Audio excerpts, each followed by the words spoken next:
I've always had a love for cars. I've always thought motorcycles were cool too, but didn't really understand clutch work until I started riding motorcycles.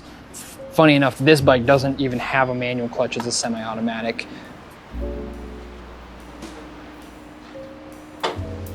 I didn't learn how to drive stick till I was 28.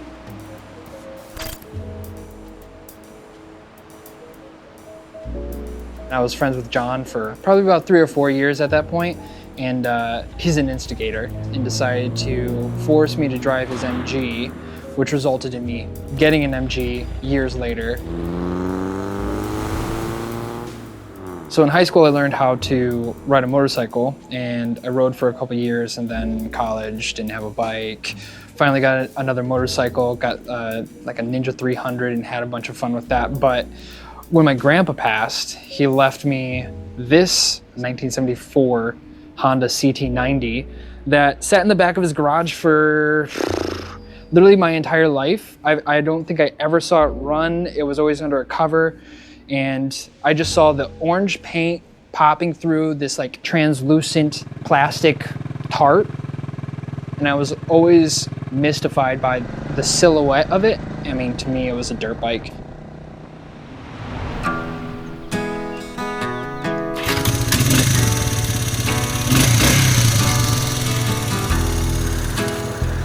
Honestly, the bike sat from 1986 till 2022. So it basically was off the road and didn't run a single time for 30-some years, which is insane that we woke it up and did burnouts the same night.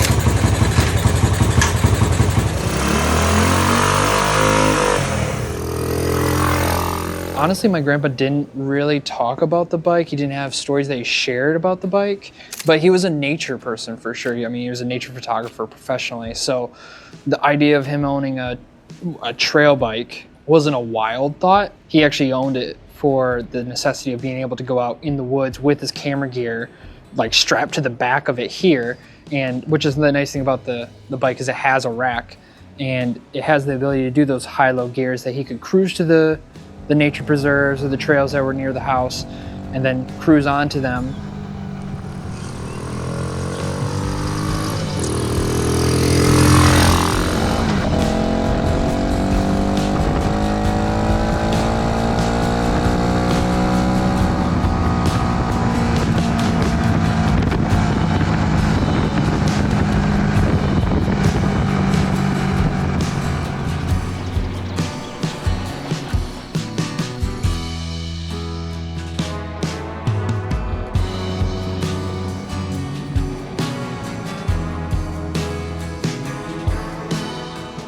It's kind of cool. There's a lever down here that switches it from high gearing to low gearing and shifts all 4 gears. In this box, there's another gear system that shifts over, and it shifts the whole gearing ratio really far down. So it's like high gear is like a 90cc that can kind of do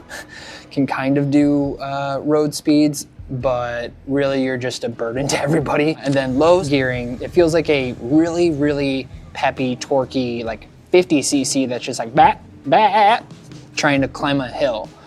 So it's kind of a billy goat of a bike. It's interesting because the bike itself even has stickers on it that Honda at the time had this campaign of like, you'll meet the nicest people on a Honda. And the Trail 90 was also a like, remember, preserve nature, always wear a helmet, think safety. Like they had these slogans that were very like nature conscious. That was like the mantra of Honda during the era for these bikes. New old stock is basically the only thing that goes on this thing. Everything's pretty much intact. I think I'm missing a few bolts, or I'm just lazy and haven't put them back on because this thing always gets torn apart just to have some quirky thing taken care of. 9 times out of 10, it's just the freaking carburetor that needs to be cleaned out.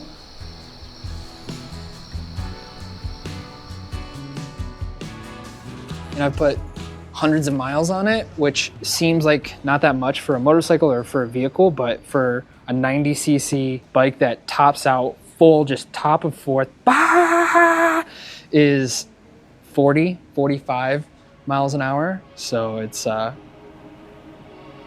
of a hoot of its own.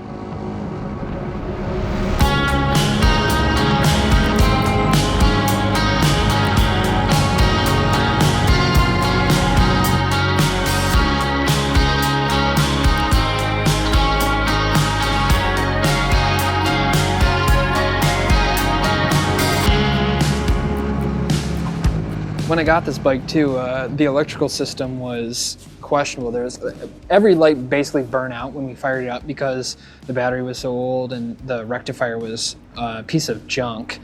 And I've melted multiple since, but after joining some forums and learning about what new parts are fixing a lot of these old 6-volt system, I finally have the ability to turn the key and get a neutral light, and I have like headlights and everything working. Definitely have had electrical issues since, but that's because of a wet and wild journey that I decided to take with Newton one day, but that's a story for a different time. Electrical is the #1 gremlin. I'm assuming it's actually this right here. We've chased grounds, we've chased batteries, rectifiers, all sorts of stuff, but this run kill switch has this finicky like tilt to it that I think when moisture gets in there or it gets worn out, it causes it to misfire and have bad ground. So it kind of cuts the ignition on us. I almost kind of want to like hardwire past this to see if that's a solution, but I don't know if that'll get rid of my lights ability.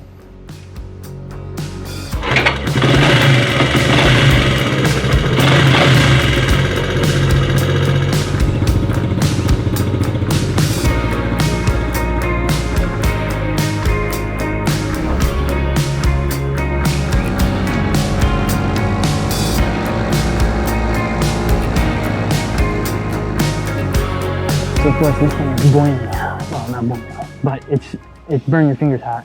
And I just so happen to have another. So I just recapped this very crudely, and it's the bike stopped. It didn't stop running, but it didn't restart. So it's hot, and it's probably flooded at this point from all the kicking, but I'm gonna get a new spark plug in because it's got some ignition issues, and I don't know if it's based off of the spark being bad because it was before. So we're gonna give this a go and see, because I don't want to load this in the back of a truck. I'd like to ride this to John's. So I'll get that one more just for safety. Yeah, little thing. Pop that in there. We have ignition. Moment of truth.